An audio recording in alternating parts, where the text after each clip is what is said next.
Mesdames, Messieurs, bonsoir. Bienvenue à cette principale édition d'information. En prélude des fêtes marquant le 59e anniversaire de l'accession du Gabon à la souveraineté internationale, un très long week-end attend les travailleurs sur toute l'étendue du territoire national, à quelques exceptions près. Ceci étant, qu'en pensent les Gabonais de ce week-end prolongé, tentative de réponse dans ce micro-trottoir de notre rédaction. D'abord, c'est un honneur et une fierté de célébrer le 59e anniversaire de l'accession de notre pays à la souveraineté internationale. C'est un jour de joie, de fête, mais surtout, je pense aussi un jour de fraternité et d'unité nationale. Un long week-end, on va renommer. Mais il est dédié à la commémoration des fêtes de l'indépendance. C'est une bonne chose pour les Gabonais. C'est une bonne chose pour les Gabonais, comme je vous le disais. C'est le moment un peu de retrouver un certain nombre de valeurs qui ont pour nom solidarité, unité et fraternité. Qu'est-ce qu'on peut dire? Ça ne fait pas... En fait, pour nous qui sommes un peu dans le monde professionnel, avec tout ce qu'on vit, avec la crise économique qu'il y a eu, on a des retards de paiement de salaire, donc du coup, le week-end, vraiment, il ne nous sert à rien, quoi. Elle est bien bonne. Nous arrivons à la fête nationale. D'ici peu, il y aurait la rentrée scolaire. Comment les parents feront pour amorcer la rentrée scolaire quand on sait qu'aujourd'hui, pour joindre les deux bouts au niveau du Gabon, ça devient compliqué. Mais c'est assez compliqué que la rentrée scolaire dans un mois, un week-end prolongé et tout, les parents font comment? Lorsqu'on est censé travailler 28 jours, au moins pour avoir quelque chose, vraiment c'est regrettable. La fête et tout, elle est malvenue. Le week-end prolongé, elle est malvenue. Un tournoi de football initié par le ministère des Transports et du Tourisme dénommé Transtour se joue depuis le 3 août dernier dans la capitale du pays. Le week-end écoulé, celui-ci s'est poursuivi et prendra fin le 16 août prochain. Retrouvons nos confrères de la radio-télévision Nazareth pour le reportage. Démarré le 3 août dernier, le tournoi de football de l'indépendance Transtour, organisé par le ministère des Transports et du Tourisme, s'est poursuivi le week-end écoulé avec 4 rencontres. L'une d'elles opposait Transtutel à Transportuaire qui l'emportera sur le score de 4 buts à 1. Nous sommes retrouvés pour la première fois. C'est vrai que nous ne sommes pas préparés.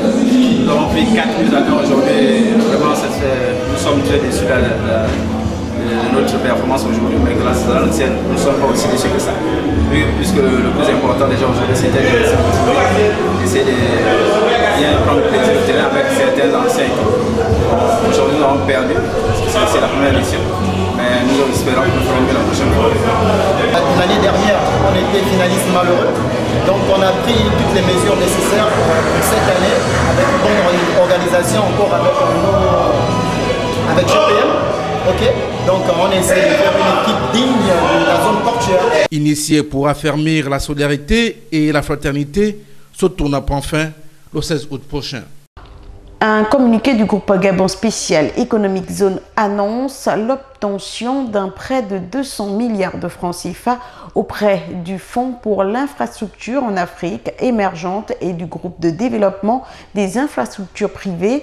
Celui-ci devrait permettre la réhabilitation et le renforcement des installations de port d'Ovando.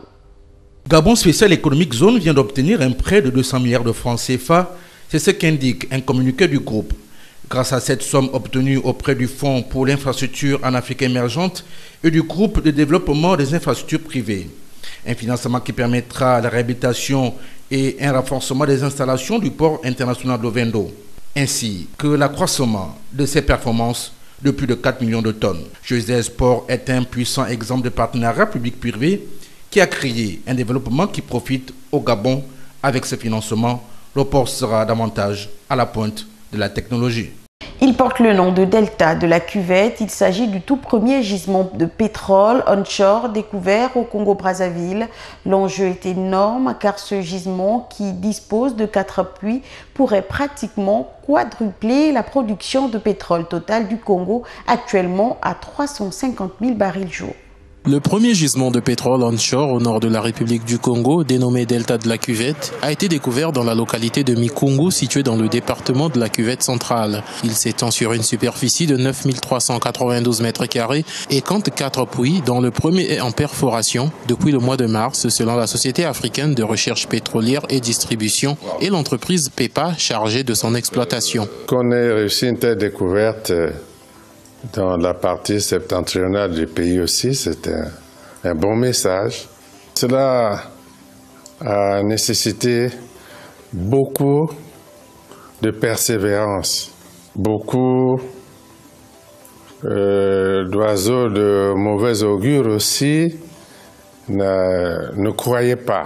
L'exploitation de ce champ pétrolier débutera dans 6 mois. D'après les études de prospection, le gisement pourrait produire jusqu'à plus d'1 milliard de mètres cubes d'hydrocarbures, dont 359 millions de barils de pétrole, soit 983 000 barils par jour. L'État congolais en tirera une part de 35%, conformément à un accord de partage de production. J'ai soutenu tous ces travaux jusqu'à aujourd'hui. Et avec cette découverte, nous pouvons, tous les Congolais, être contents. Les travaux se poursuivent. On mesurera très bien l'importance des réserves. L'exploitation du premier champ pétrolier au nord du Congo viendra augmenter considérablement sa production établie à 354 000 barils par jour, faisant du pays le 6e producteur de l'or noir sur le continent. Notons que 3 phases ont déjà été franchies dans le forage du gisement. La 4e phase est actuellement en cours et devrait s'achever avant la fin de ce mois d'août. En Égypte, énorme hausse du chiffre d'affaires du canal de Suez. On parle d'une augmentation de plus de 300 millions de dollars. Le canal de Suez se positionne ainsi donc comme la 3e source principale de devises étrangères de l'État égyptien.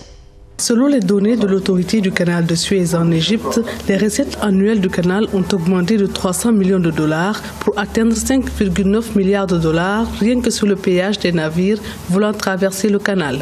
L'économie issue de cette voie représente aujourd'hui près de 20% du budget de l'État égyptien.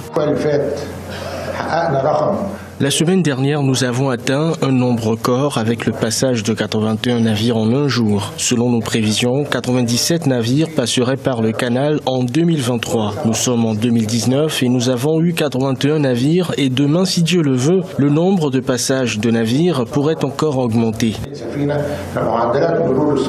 L'exercice 2018-2019 a enregistré le chiffre d'affaires annuel le plus élevé du canal en hausse de 5,4%, ce qui correspond à 300 millions de dollars par rapport à l'exercice précédent. Environ 20 000 navires par an passent par le canal et cela est une bouée de sauvetage pour l'économie. La construction de la nouvelle voie maritime du canal a permis de dynamiser la zone économique du canal de Suez. Le canal de Suez constitue le poumon économique de l'Égypte et l'une des voies maritimes les plus utilisées du monde, représentant ainsi environ 14% du trafic maritime mondial et 8% du commerce maritime. Le pays prévoit d'atteindre un chiffre d'affaires de 13,3 milliards de dollars en 2023. 42,5 millions de dollars est le montant des prêts obtenus par le Zimbabwe de l'Inde, un fonds destiné au développement de l'électricité où les délestages rythment le quotidien, paralysant ainsi la vie des habitants et des pans entiers d'une économie déjà extrêmement fragile. Un montant de 42,5 millions de dollars a été contracté par le Zimbabwe auprès de l'Inde. Ces fonds permettront au pays de venir à bout des délestages qui paralysent son économie déjà chancelante. Les populations confrontées au chômage de masse qui a atteint plus de 90% et à l'inflation qui s'est estimée à 66,8% en mars 2019 font face à des délestages drastiques. Le pays doit nécessairement mettre en place une nouvelle politique pour utiliser de façon optimale l'énergie disponible. Le pays donc doit adopter une nouvelle politique en matière d'acquisition de nouvelles énergies alternatives. On pourrait citer l'énergie solaire et l'énergie photovoltaïque. Au Zimbabwe, environ 60% de la population n'a pas accès à l'électricité, un chiffre qui monte à 80% en zone rurale. Les capacités de la Compagnie nationale d'électricité du pays lui permettent de produire un maximum maximum de 969 MW par jour pour une demande en période de pointe évaluée à 2100 MW.